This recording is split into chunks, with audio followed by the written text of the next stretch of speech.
Hello, folks, and welcome to another episode of the Holdfast Garage. Today, I'm going to tell you about how I did something incredibly stupid, and I'm lucky I didn't hurt myself. Word. Okay.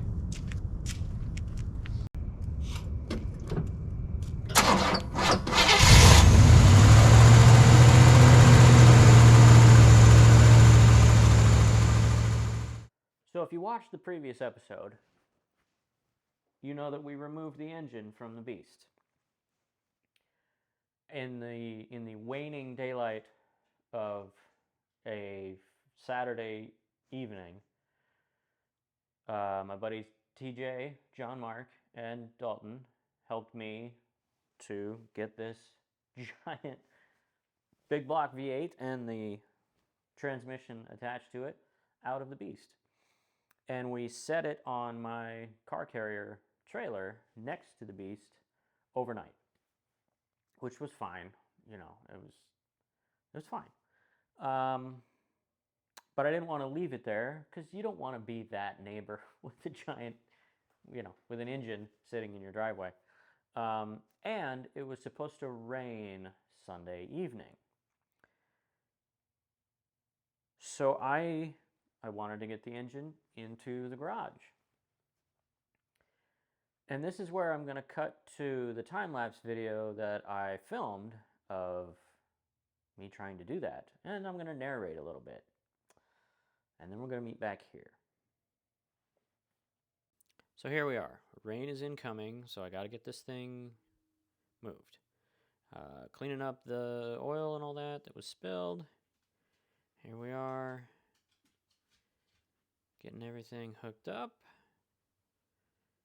And we're going to go ahead and pause it right about, right about there. Oh, that's perfect. Okay. So let's number out the things that I'm doing wrong here. Number one, I'm by myself. And I'm moving an engine and a transmission that together weigh just under 1,000 pounds. So that's number one. Number two, I've raised the engine up so I can get it off the trailer. I have not lowered it at all. Number three, it's kind of hard to tell because of the angle of this camera, but the slope of the driveway is down behind me. And as you can see, I am not moving the lift in a way to take any sort of advantage of the slope. I mean, there really wasn't any.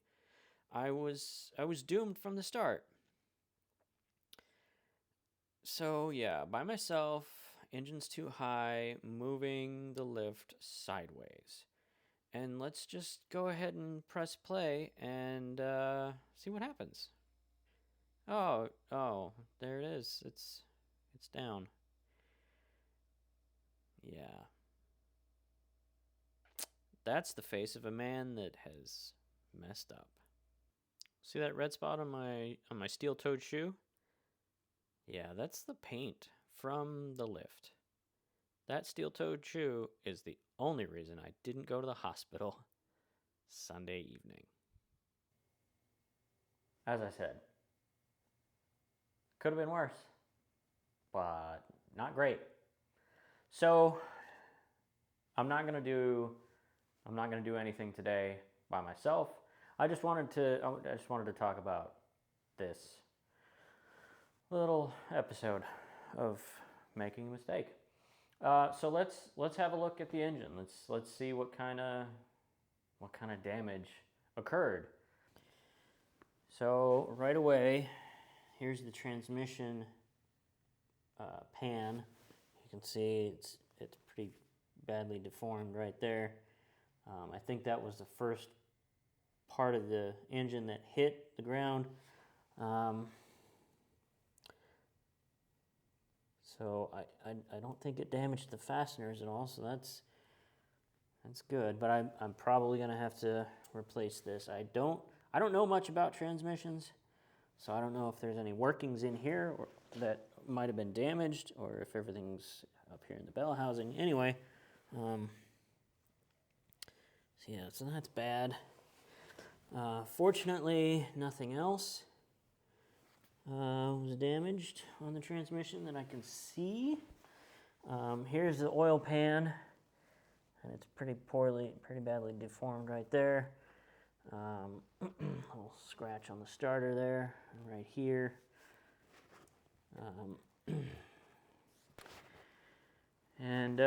But the worst of it, the things that are really gonna, this gasket is already gonna be replaced.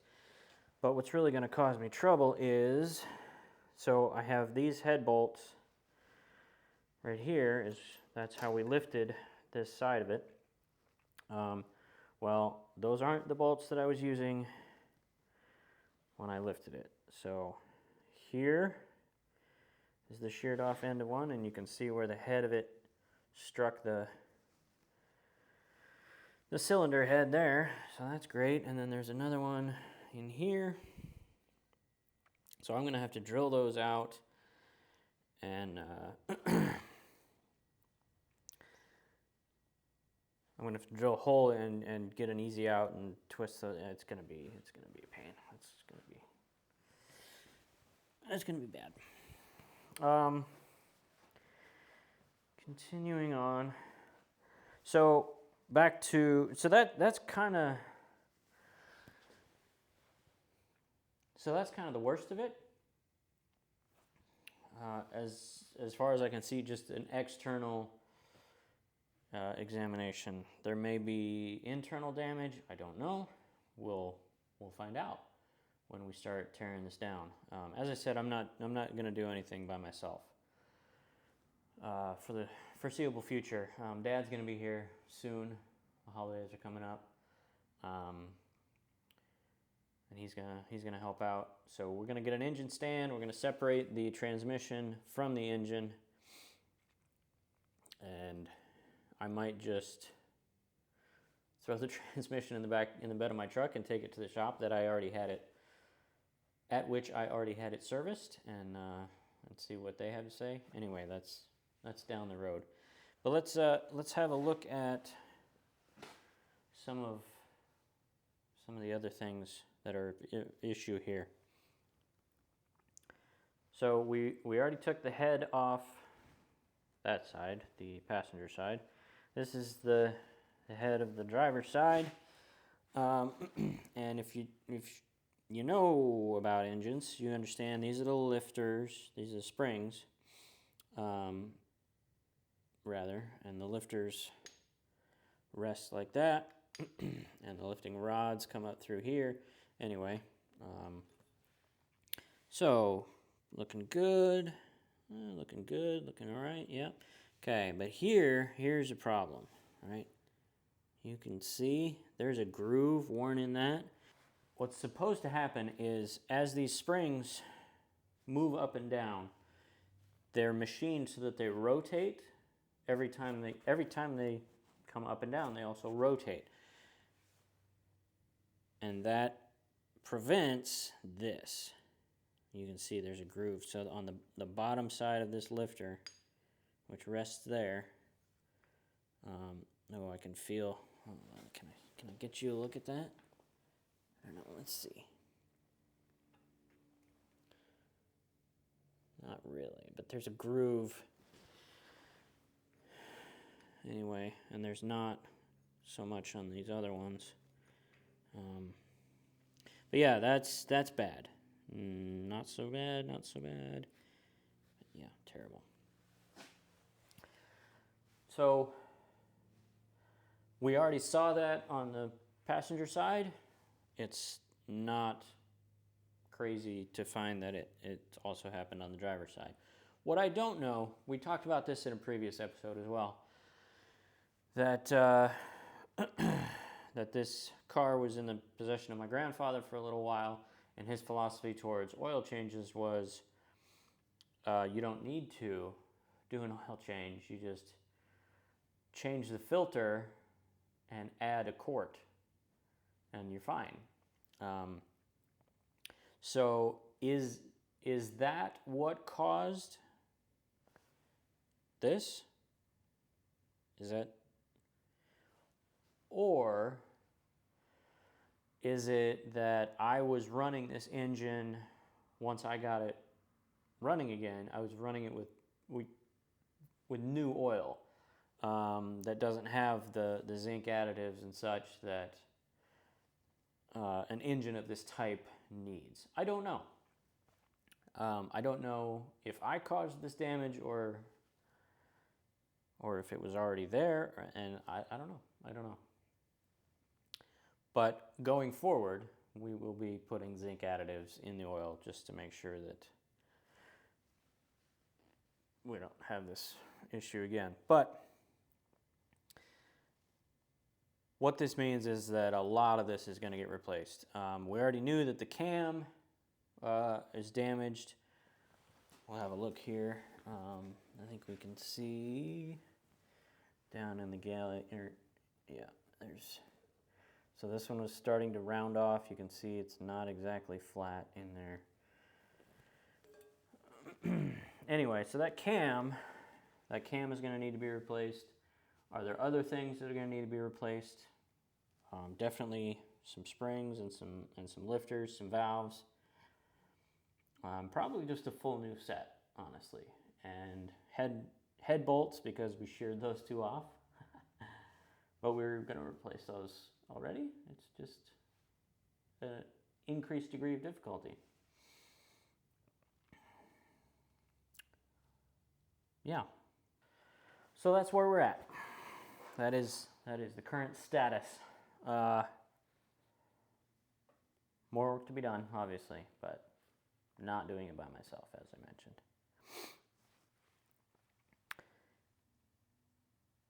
I didn't put this at the end of last episode, but I feel like it needs to be addressed. It needs to be mentioned.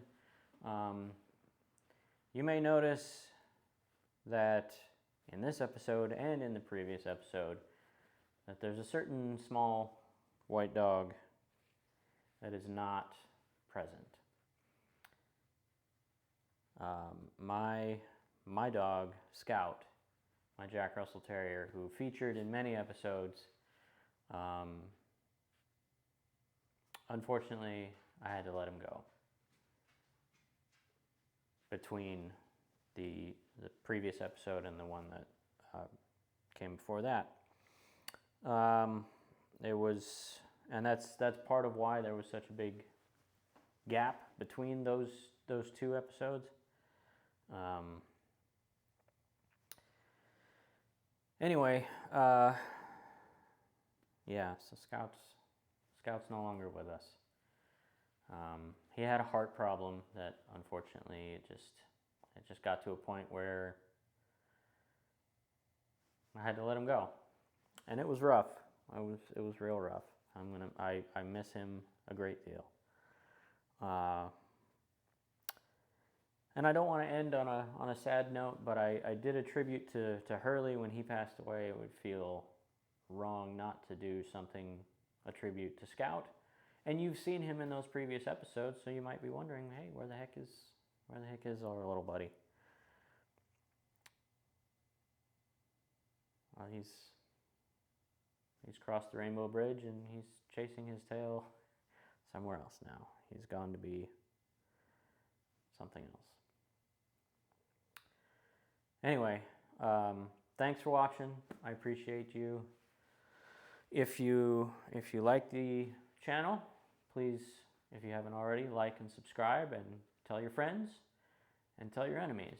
And here's my tribute to Scout.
a million degrees outside.